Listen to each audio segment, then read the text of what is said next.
Bonjour à tous. Aujourd'hui, une vidéo sur l'entretien de la sonde de son loch. Effectivement, j'ai pu constater que certains marins hésitent à entretenir son loch. Il est vrai que provoquer un trou de 10 cm de circonférence sous la ligne de flottaison peut provoquer une certaine frayeur. Et pourtant, si vous faites ça correctement, la quantité d'eau accumulée ne dépassera pas 2 verres. Démonstration.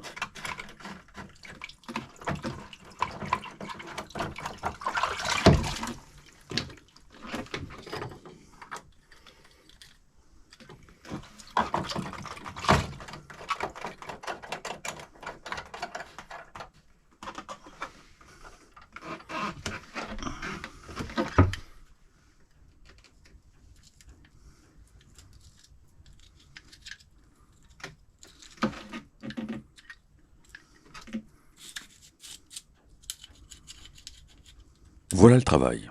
Vous avez pu constater que peu d'eau rentre dans le bateau. Maintenant, il ne vous reste plus qu'à nettoyer correctement votre sonde à l'aide d'un petit couteau et d'une brosse à dents.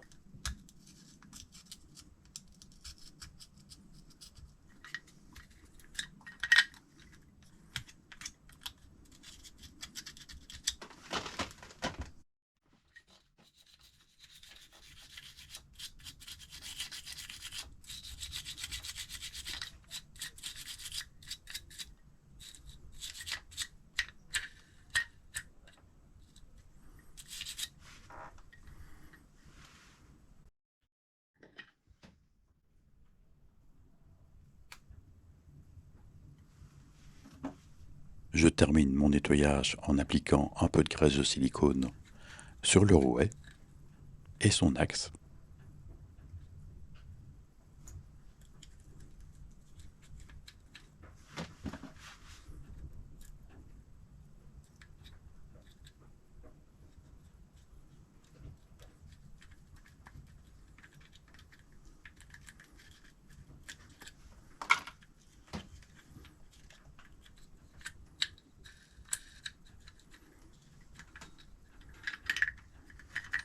Important, quand vous replacez votre sonde, n'oubliez pas le sens.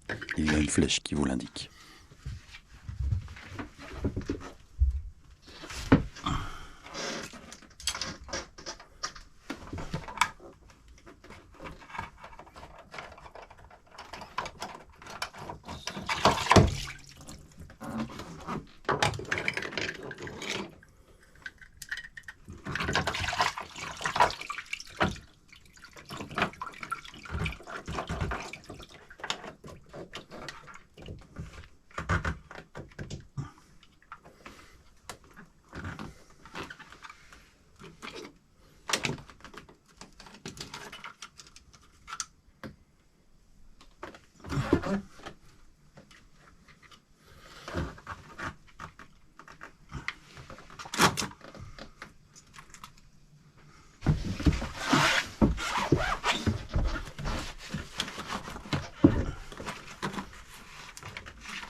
Dernier petit truc. Pour vérifier l'étanchéité, j'utilise un papier absorbant. Et je vérifie que celui-ci reste bien sec.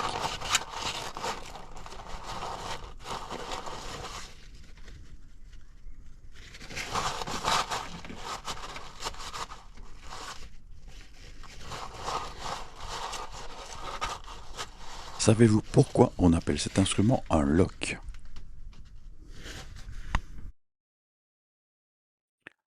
L'origine du mot vient du néerlandais, qui veut dire bûche. À cette époque, pour mesurer la vitesse du bateau, il fallait procéder ainsi. Un premier matelot se tenait à l'étrave et jetait un morceau de bois.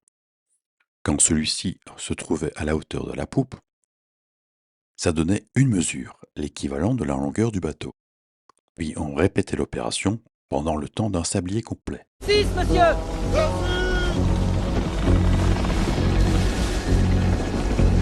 Mesure 27, monsieur.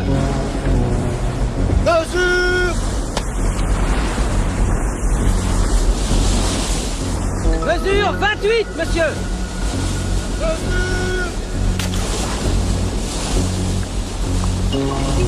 Mesure 29, monsieur.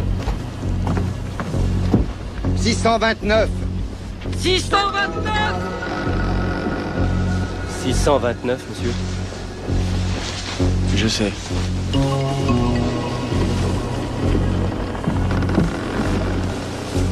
Capitaine, je ne comprends pas. Ah, moi, je crois que j'ai compris. Pour bien comprendre, c'est le nombre de mesures fois la longueur du bateau sur une unité de temps qui nous donne la vitesse. Maintenant que le loch n'a plus de secret pour vous, à vos entretiens, je vous remercie d'avoir regardé cette vidéo et à bientôt.